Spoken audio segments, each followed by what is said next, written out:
Councilmember Rocha is here, and would you like to say a few words?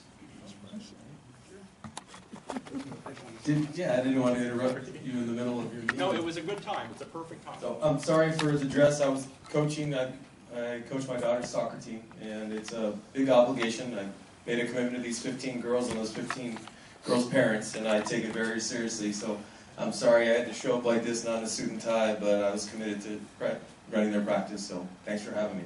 I just wanted to say hello, and there was a new member, and who was the new member?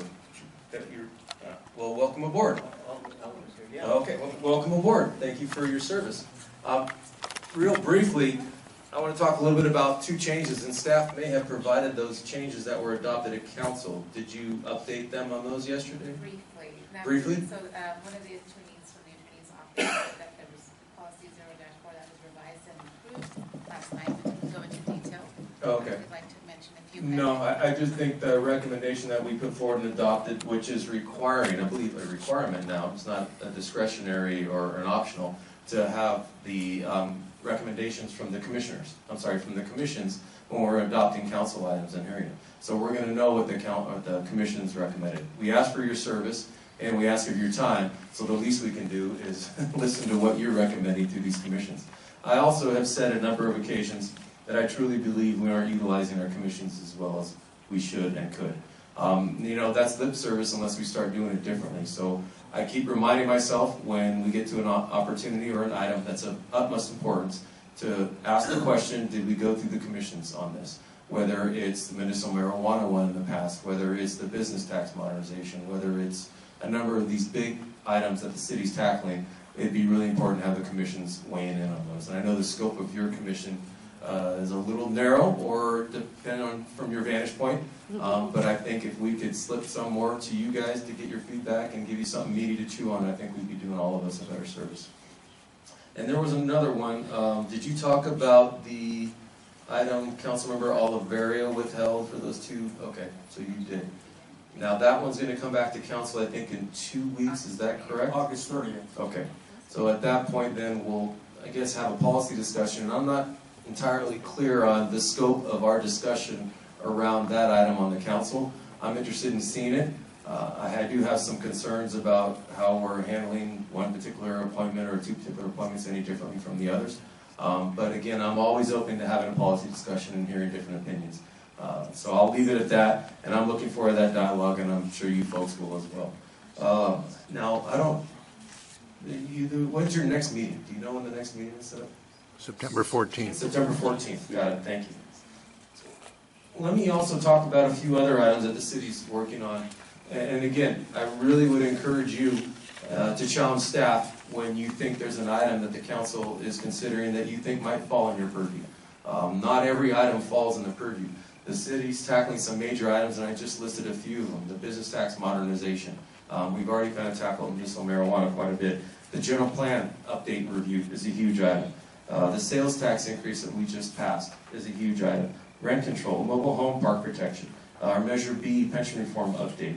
There's some big items that the city's tackling, and it's really putting a lot of pressure, in my personal opinion, on staff across the board.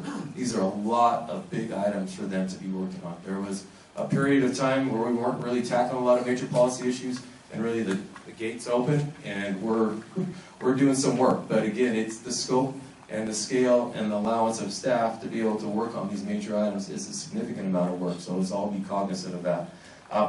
Now, on some of these items, I want to talk about two of them real briefly. The business tax modernization and the sales tax increase. Now, those are going to be potentially some new revenue sources, and we've adopted some kind of guiding principles around how we'd spend the sales tax one. But on the business tax modernization, we've had a brief conversation as we were considering the item of if we do get new revenue, which would be anywhere from $12 to $13 million, what would we spend that revenue on? Initial suggestions out of the gate are, of course, economic development, given this is a business tax revenue source. But you might want to consider and chewing on that a little bit and thinking about how the city might want to consider to spend some of these new revenue dollars and whether that falls in your purview. Again, I'm not suggesting that staff has to support you on these outside the box, outside your commission's work scope, but there really is no commission set up to really talk about those kind of fiscal issues.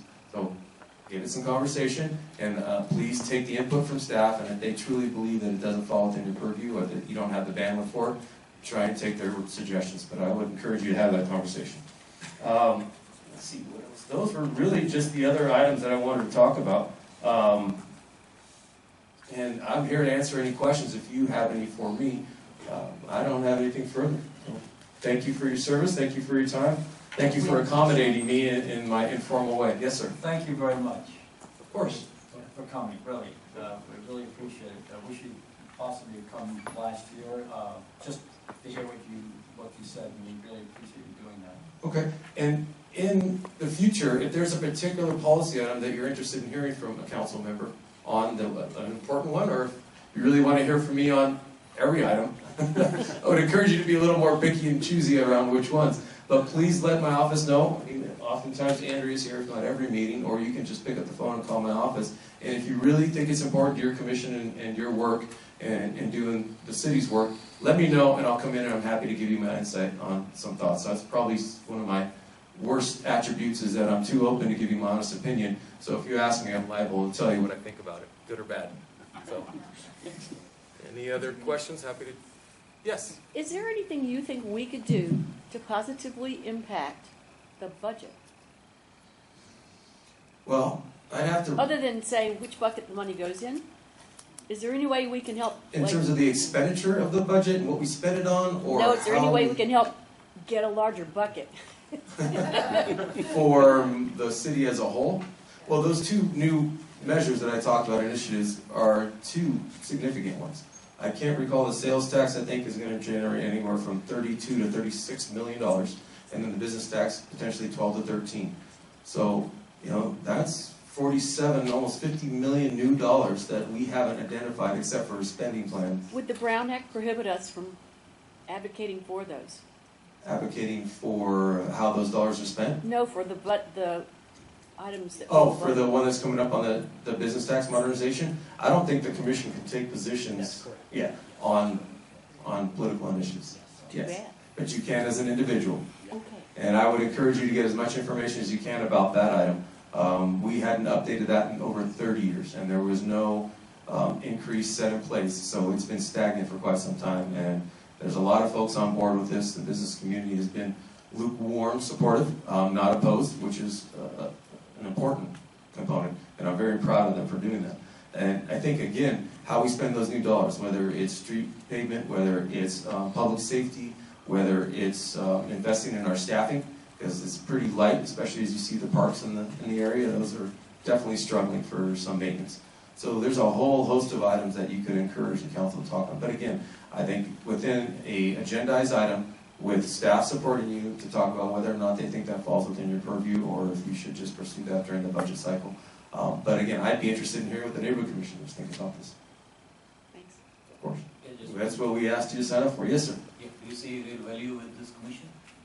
Absolutely. I think it's incumbent upon more the council, and that includes staff, but mostly the council, to provide you a work scope that is effective, and to not tie your hands and handcuff you and not allow you to talk about meatier items. But again, you've got to challenge me, you've got to challenge staff, you've got to challenge the mayor and council. If there is something you think you should be weighing in on that doesn't fall within the purview of another commission, why the heck wouldn't we want to hear what you have to say? We asked you to sign up, so please, challenge us. Yes, sir. Yes. On council, my name is Robert Sano. On council, on the issue of our streets, Yes. city streets, terribly bad. What does council intend to do, or how soon will repairs be made? Well, I'll do the basic one. Is we don't have any funding set for residential streets. It's arterial and major streets. So the residential streets have no budgeted dollars.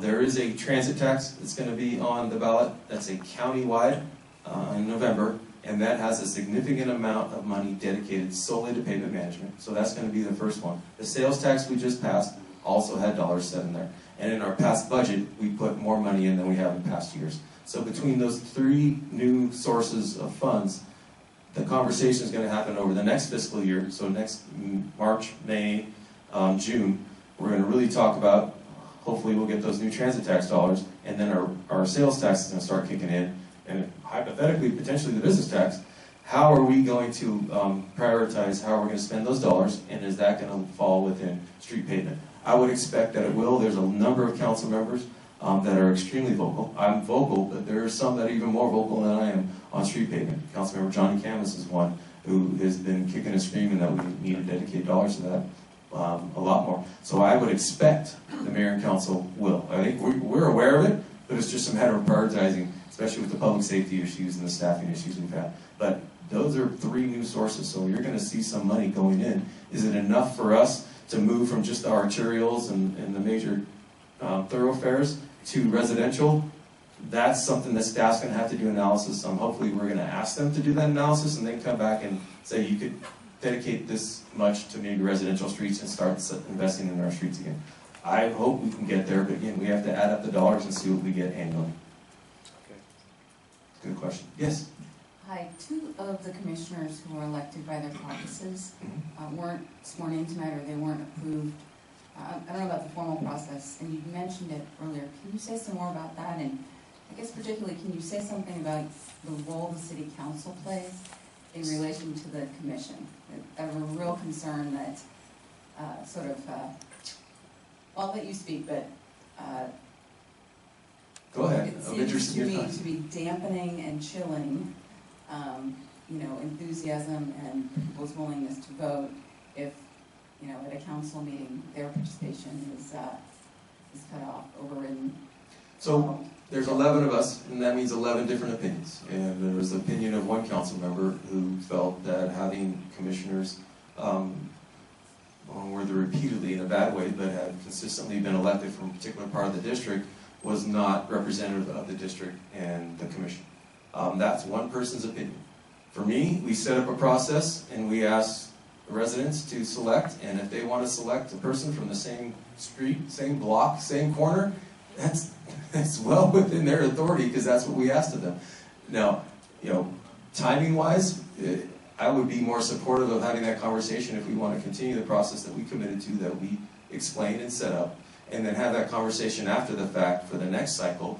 Do we want to adjust it? I think that's the better way to approach it. But again, that's just my opinion. A different council member had another opinion. I'm not comfortable with the approach we took. And again, who am I to say what the neighborhoods choose to have the representative? That's what we asked of them to select. And if they want to select from a particular street, block, corner, part of the district, that's their choice. And unless we want to do it up differently, which is why, again, I'm always open to a policy discussion. But timing and process is really critical to me, and I don't think this one followed that as far as I'm concerned. Sir? Any other questions? I have one more. Of course. How about stopping with San Jose PD, the number of person of police officers serving city of San Jose have been going down steadily. So is the council doing something about that? Yes, we're doing something. Are we doing the right thing? Based upon what's happening, you could say no. But a lot of this really, so we made this bet and we're aligning it. I'm not pointing fingers at anybody, I'm going to point to the full council, myself included. So we made the bed, we're lining it. Given the circumstances, we've been trying to fix that bed. We've taken steps to fix that bed, which is we set aside dollars for public safety, mainly the police department. We increased salaries significantly for them, more than we did the other city employee groups. And then we went about trying to readdress our pension reform, which many folks feel has had the biggest impact. So when the officers are going through the academy, or laterals who work in other areas are looking at opportunities, benefits-wise and pay-wise, we were behind, and we were also asking a lot of our officers. We're shifting into mandatory overtime. That is pretty significant. So we're no longer in concern mode, we're in crisis mode. You would expect us to be acting with a sense of urgency and moving quickly given the circumstances. And we've all asked ourselves that question, but the process with the pension reform issue is not one that we could fix in a day. And we've been working on it. Once we have that, which is going to be on the ballot in November, hopefully the community and the residents of San Jose support it. We can now shift gears and talk about trying to recruit folks. But again, we're competing against other agencies that may have more generous packages, whether it's compensation or pension. Yeah, but there's a situation here. The city of San Jose actually spend a lot on the training, and the other nearby like cities, they don't spend anything on the training. They take the trained officer from San Jose. So why don't we basically ask them to repay the expenditure of the training if they actually take any officer within 5 years? So what we're trying to do is attract officers. Now, if that officer considers going into our academy, and they think, you know what, if I change my mind, if my wife gets a job in Folsom, if anything happens, if all of a sudden I don't want to do police work, even though I get through the academy, and I'm on the hook for $100,000, yet we're trying to get people to stay, that, in my mind, might be a bit concerning, and some of my colleagues share that same concern, that maybe timing-wise, this might not be the time to address that. No, And again, there are there's a lot different... of ways to basically avoid that, not putting the onus on the officer, but putting the onus on the All the department. other agencies, legally, we can't require that of them. We would have to require that of the officer. No.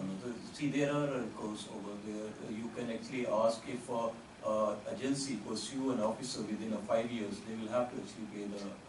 I'd have to get back to you on that. I remember the last time we talked about this, and some conversations are in closed session, and some are legal opinions. I could have sworn the legal opinion is we can't force another agency to give us that money. Well, We thank could you. talk, I'm sorry. I'm going to go ahead and intervene here, but we really want to thank you for being here Sure. and just taking the time to answer our questions. Of We course. have to move on, and I want to thank you As you can again. tell, I love policy discussions. Yeah. That's my favorite part of the job. All right, well, thank you again. Yes, thank you. Sean.